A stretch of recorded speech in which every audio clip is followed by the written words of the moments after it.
Hello dear student, welcome to my YouTube channel study of chemistry. तो चलिए हम देखते हैं हॉफमैन रीअरेंजमेंट रिएक्शन के बारे में।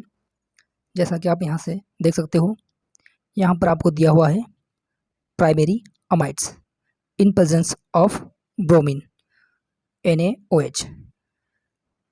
जैसे ही यहाँ पर Br2 and NaOH condition apply की जाती है तो ये बनता है आपका आइसोसाइनेट, और फर्दर इसमें H2O यानी कि वाटर कंडीशन अप्लाई की जाती है तो ये चेंज हो जाता है एमीन में, primary amine plus CO2 gas बाहर हो जाती है। तो ये जो रिएक्शन है इसको ही कहते हैं हम हॉफमैन रीअरेंजमेंट रिएक्शन। जैसे कि यहाँ पर डिफाइन किया हुआ है upon treatment of primary amides, यानी कि है आपका primary amides with hypohalites primary amines with one less carbon obtain via the intermediate isocyanate, यानी कि इंटरमीडिएट क्या बनेगा, isocyanate, also known as the Hofmann degradation reaction. So ये रिएक्शन कहलाती है आपकी हॉफमैन रीअरेंजमेंट रिएक्शन। अब इसकी मैकेनिज्म के बारे में देखते हैं हम, किस तरह से ये प्राइमरी अमाइड से प्राइमरी एमीन में कन्वर्ट होता है।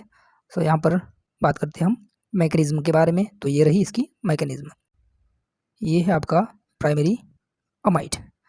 जब इसमें ये जो NaOH है, इसमें Na positive and OH negative form में प्रेजेंट होता है, तो ये OH नेगेटिव इस पर अटैक करेगा, जैसे कि यहाँ पर शो किया गया है बोन के माध्यम से, और ये H पॉजिटिव आयन को एक्सेप्ट कर लेगा और H2O बन जाएगा। जैसे ही यहाँ पर H पॉजिटिव एक्सेप्ट करेगा तो ये बोन यहाँ पर शिफ्ट हो जाएंगे और ये वाले यहाँ पर। अगली स्टेप यहाँ पर कुछ इस प्रकार से बनेगी ये वाली। फिर वापस से यहाँ पर जो ऑक्सीजन के ऊपर नेगेटिव साइन है ये इलेक्ट्रॉन शिफ्ट करेगा और ये यहाँ पर डबल बॉन्ड हो जाएगा। फिर ये ब्रोमीन के ऊपर इस तरह से अटैक करेगा और यहाँ पर ये ब्रोमीन Br2 में से एक Br बाहर हो जाएगा और स्ट्रक्चर कुछ इस प्रकार से बनेगी। अगले स्टेप में क्या होगा, फर्दर OH नेगेटिव ये वाला हाइड्रोजन एक्सेप्ट करेगा और वापस ये इस तरह से बॉन्डिंग शिफ्टिंग होगी। यहाँ पर O नेगेटिव जो कि इस तरह से स्ट्रक्चर शो होगी। अगले स्टेप में क्या होने वाला है, ये वापस से इलेक्ट्रॉन इस तरह से शिफ्ट करेगा तो वापस से ब्रोमीन बाहर हो जाएगा और कंडीशन कुछ इस प्रकार से बन जाएगी। यहाँ पर देख सकते हो आप लोग, ये बन गया आपका इंटरमीडिएट इस प्रकार से, और वापस इस इंटरमीडिएट में OH नेगेटिव वापस से अटैक करेगा यहाँ पर, तो ये बॉन्डिंग की शिफ्टिंग होगी यहाँ पर और अगली स्ट्रक्चर कुछ इस प्रकार से होगी ये वाली इस तरह से। फिर वापस ये कंडीशन में OH नेगेटिव यहाँ से एक हाइड्रोजन एक्सेप्ट कर लेगा और ये यहाँ से CO2 बन के बाहर हो जाएगा और ये बच जाएगा आपके पास में NH2 के फॉर्म में।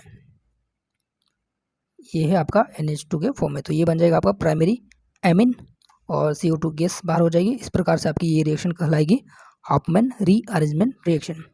शॉर्ट में पूछा जाता है हॉफमैन रीअरेंजमेंट रिएक्शन की कंडीशन, जहाँ पर आपको दिया होगा प्राइमरी अमाइड्स, यहाँ पर दिया होगा आपको प्राइमरी अमाइड्स और Br2 NaOH एंड इंटरमीडिएट आपका होगा आइसोसाइनेट, देन वाटर कंडीशन में ये चेंज हो जाएगा प्राइमरी एमीन में, यानी कि प्राइमरी अमाइड से प्राइमरी एमीन बनने की रिएक्शन को ही हम कहते हैं हॉफमैन रीअरेंजमेंट रिएक्शन।